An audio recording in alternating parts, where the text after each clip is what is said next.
तो दोस्तों रशिया में मार्क्स 2021 एग्जीबिशन आज के दिन आयोजित हुआ। एग्जीबिशन को काफी ज्यादा महत्व इसलिए दिया जा रहा था क्योंकि इसमें रशिया की तरफ से एक नया 5th जनरेशन के फाइटर एयरक्राफ्ट दुनिया के सामने लाना था। पर दोस्तों इस एयरक्राफ्ट से अलग रशियन बेड़े में ऑलरेडी एग्जिस्ट 5th जनरेशन के एकमात्र फाइटर एयरक्राफ्ट मतलब सुखोई Su-57 को लेके भी इस एग्जीबिशन से कई तरीके के खबर सामने आ रहा है। और आज के इस वीडियो में मैं आप लोगों को ऐसे ही दो महत्वपूर्ण अपडेट के बारे में बताऊंगा जो सुखोई Su-57 से रिलेटेड है और जिसका खुलासा हाल ही में किया गया। दोस्तों जिनमें से पहला महत्वपूर्ण अपडेट असल में सुखोई Su-57 के एक नया वेरिएंट के डेवलपमेंट को लेके है, जबकि दूसरा अपडेट उन कस्टमरों को लेके जो सुखोई Su-57 फाइटर एयरक्राफ्ट खरीदना चाहता है। तो डिटेल में इन दोनों विषयों के बारे में जानने के लिए वीडियो के आखिर तक बने रहिए और चैनल को सब्सक्राइब और वीडियो को लाइक जरूर कीजिए। तो दोस्तों इस एग्जीबिशन के बाद रशियन न्यूज मीडिया तास की तरफ से एक रिपोर्ट में बताया गया है कि इस साल मतलब 2021 को रशियन एयरफोर्स को करीबन 4 सुखोई Su-57 फाइटर एयरक्राफ्टों का डिलीवरी किया जाएगा,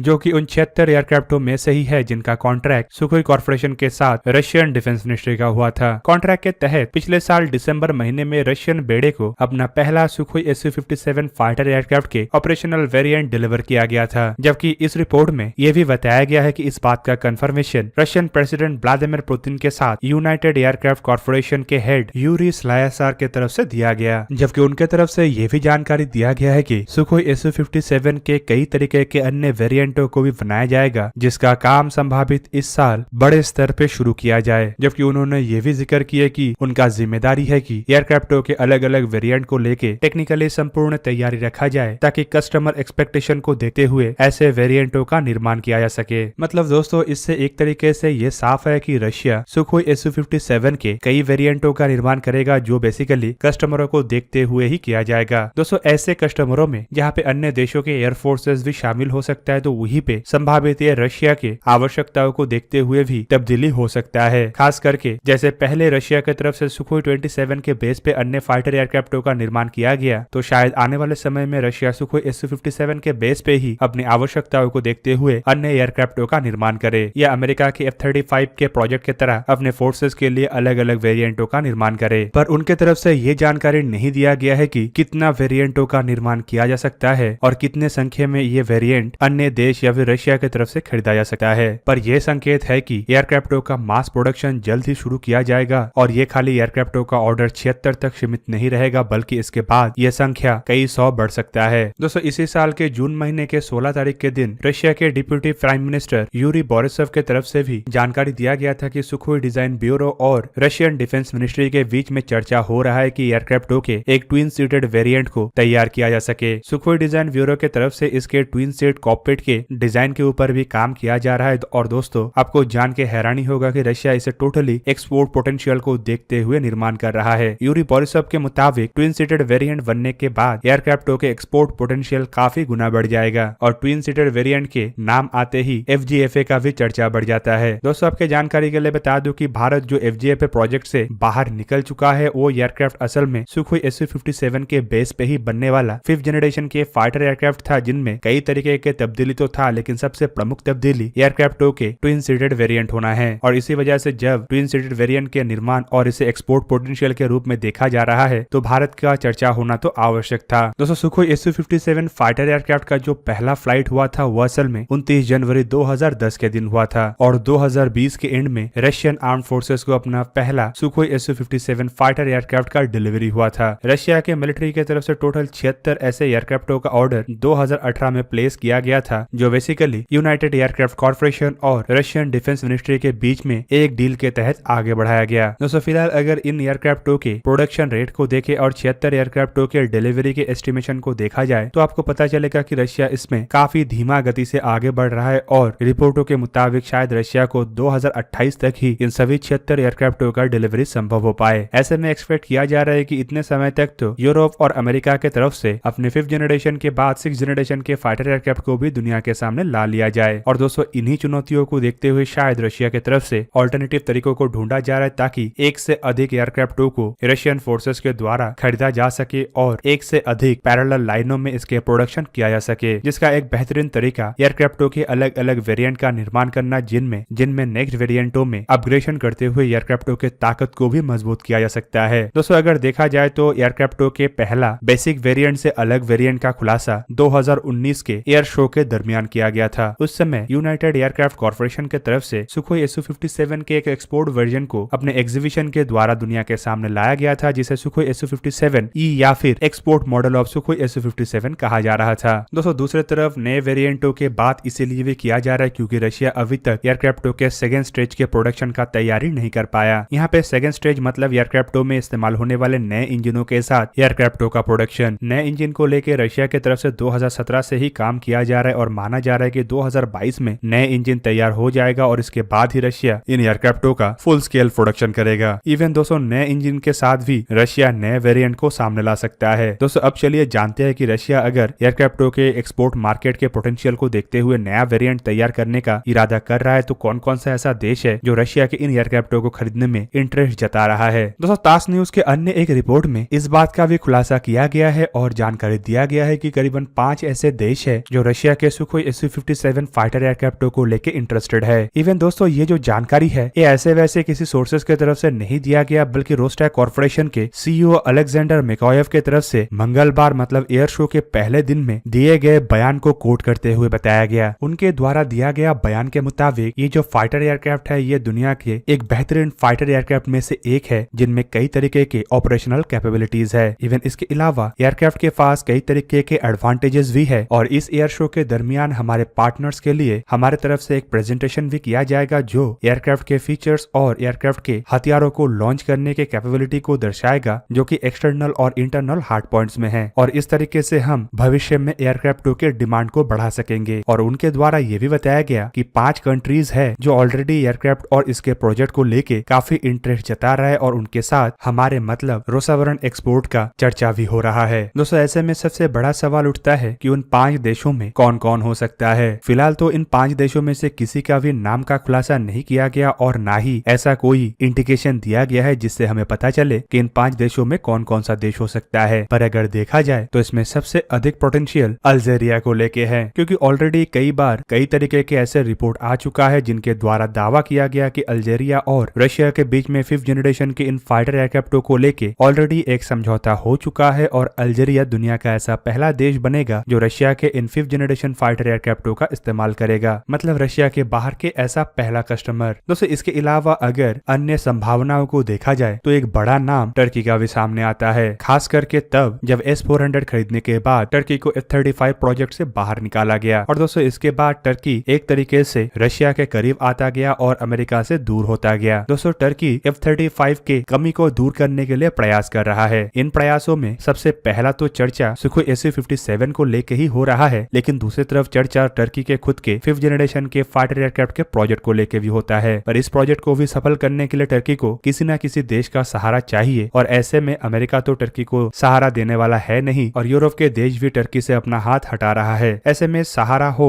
या डायरेक्टली एयरक्राफ्टों को परचेस करना हो, दोनों का ही एकमात्र ठिकाना रशिया बनेगा। और दोस्तों अगर टर्की अपने फाइटर एयरक्राफ्ट को डेवलप करने के लिए रशिया से मदद लेने का प्रयास करेगा तो उसमें भी सुखोई Su-57 खरीदना सबसे प्रमुख और सबसे पहला स्टेप बनेगा। इवन इसके बाद अगर किसी अन्य देश का चर्चा हो रहा है तो इनमें रशिया का एक सबसे करीबी एलाई वियतनाम भी है। दोस्तों माना जा रहा है कि वियतनाम भी इन 5 देशों में से एक हो सकता है क्योंकि कई बार रिपोर्टों में यह भी चर्चा में आ चुका है कि वियतनाम अपने पुराने फ्लीट के सुखोई 27 एयरक्राफ्टों को रिप्लेस करने के लिए रशिया से कुछ 12 से 24 फाइटर एयरक्राफ्टों को परचेस कर सकता है और ये संभावनाएं सुखोई Su-57 की तरफ बढ़ रहा है। इवन दोस्तों इस लिस्ट में यूनाइटेड अरब अमीरात, साउथ कोरिया और ब्राजील जैसे देशों का भी नाम लिया जा रहा है और दोस्तों इन तीनों देशों को ही अमेरिका और यूरोप के एलाई देशों में गिना जाता है। इस वजह से इन देशों का होने का संभावनाएं तो कम है, लेकिन ये आने वाले समय में ही हमें पता चलेगा। पर दोस्तों फिलहाल इंडिया इस लिस्ट में इसीलिए नहीं है क्योंकि इंडिया ऑलरेडी FGFA जैसे प्रोजेक्ट से अपने आप को बाहर कर चुका है, पर रशिया अपना प्रयास इंडिया को लेके भी चला रहा है। तो सबके जानकारी के लिए बता दूं कि फिलहाल इंडिया का ऐसा कोई भी प्लान नहीं है कि किसी देश से 5th जनरेशन के फाइटर एयरक्राफ्टों को परचेस किया जाए या फिर किसी देश के साथ मिलकर जॉइंट वेंचर में 5th जनरेशन के फाइटर एयरक्राफ्टों को बनाया जाए। फिलहाल इंडिया का सबसे प्रमुख फोकस अपना खुद का डेवलप किया हुआ फाइटर एयरक्राफ्ट और उसके अलावा 114 फाइटर एयरक्राफ्ट का टेंडर देखना अब यह है कि इंडिया का 5th जनरेशन के फाइटर एयरक्राफ्ट के रूप में सबसे पहला एयरक्राफ्ट कौन सा बनता है और क्या 114 फाइटर एयरक्राफ्ट के टेंडर को हासिल करने के लिए रशिया की तरफ से कोई नया कदम उठाया जाता है। और दोस्तों इस नया कदम के रूप में रशिया का नया सिंगल इंजन फाइटर एयरक्राफ्ट को भी देखा जा रहा है। तो दोस्तों ये था आज का का वीडियो। अगर आपको वीडियो अच्छा लगा तो इसे लाइक कीजिए और मेरे चैनल को सब्सक्राइब कीजिए और साथ में बना हुआ बेल आइकन को भी प्रेस कर दीजिए ताकि आप मेरा वीडियो देख पाए सबसे पहले। जय हिंद।